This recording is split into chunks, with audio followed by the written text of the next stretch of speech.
ಗಿಡವಾಗಿ ಬಗ್ಗದ್ದು ಮರವಾಗಿ ಬಗ್ಗೀತೆ ಎಂಬ ಈ ಕನ್ನಡ ಗಾದೆಯು ಚಿಕ್ಕ ವಯಸ್ಸಿನಲ್ಲಿ ಕಲಿಸದ ಅಥವಾ ಸರಿಪಡಿಸದ ವಿಷಯವನ್ನು ದೊಡ್ಡವರಾದ ಮೇಲೆ ಸರಿಪಡಿಸುವುದು ಅಥವಾ ಕಲಿಸುವುದು ಕಷ್ಟ ಎಂಬ ಆಳವಾದ ಅರ್ಥವನ್ನು ಹೊಂದಿದೆ.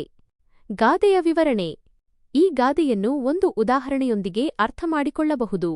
ಚಿಕ್ಕದಾದ ಗಿಡವನ್ನು ಸುಲಭವಾಗಿ ಬಗ್ಗಿಸಬಹುದು, ಬೇಕಾದ ಆಕಾರಕ್ಕೆ ಬಾಗಿಸಬಹುದು ಅಥವಾ ನೇರವಾಗಿ ಬೆಳೆಯುವಂತೆ ಮಾಡಬಹುದು. ಆದರೆ ಅದೇ ಗಿಡವು ಕಾಲಾನಂತರದಲ್ಲಿ ದೊಡ್ಡದಾದ ಗಟ್ಟಿಯಾದ ಮರವಾಗಿ ಬೆಳೆದಾಗ ಅದನ್ನು ಬಗ್ಗಿಸಲು ಪ್ರಯತ್ನಿಸುವುದು ಅಸಾಧ್ಯ.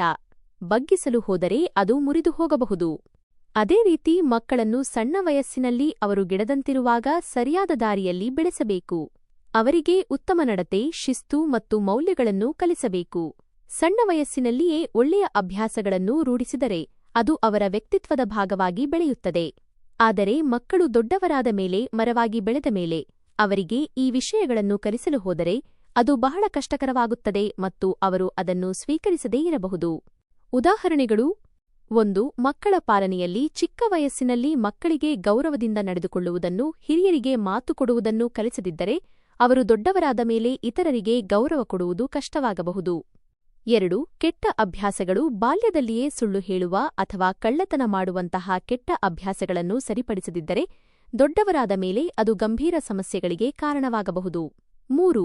ವಿದ್ಯಾಭ್ಯಾಸದಲ್ಲಿ ಚಿಕ್ಕಂದಿನಿಂದಲೇ ಓದಿನಲ್ಲಿ ಆಸಕ್ತಿ ಬೆಳೆಸದಿದ್ದರೆ ದೊಡ್ಡವರಾದ ಮೇಲೆ ಓದುವುದು ಕಷ್ಟವೆನಿಸಬಹುದು. ಹೀಗಾಗಿ ಈ ಗಾದೆಯು ಮಕ್ಕಳಿಗೆ ಸರಿಯಾದ ಮಾರ್ಗದರ್ಶನ ನೀಡುವುದು ಮತ್ತು ಅವರ ಉತ್ತಮ ಭವಿಷ್ಯಕ್ಕಾಗಿ ಚಿಕ್ಕ ವಯಸ್ಸಿನಲ್ಲಿಯೇ ಒಳ್ಳೆಯ ಸಂಸ್ಕೃತಿ ಮತ್ತು ಮೌಲ್ಯಗಳನ್ನು ಕಲಿಸುವ ಮಹತ್ವವನ್ನು ಒತ್ತಿ ಹೇಳುತ್ತದೆ.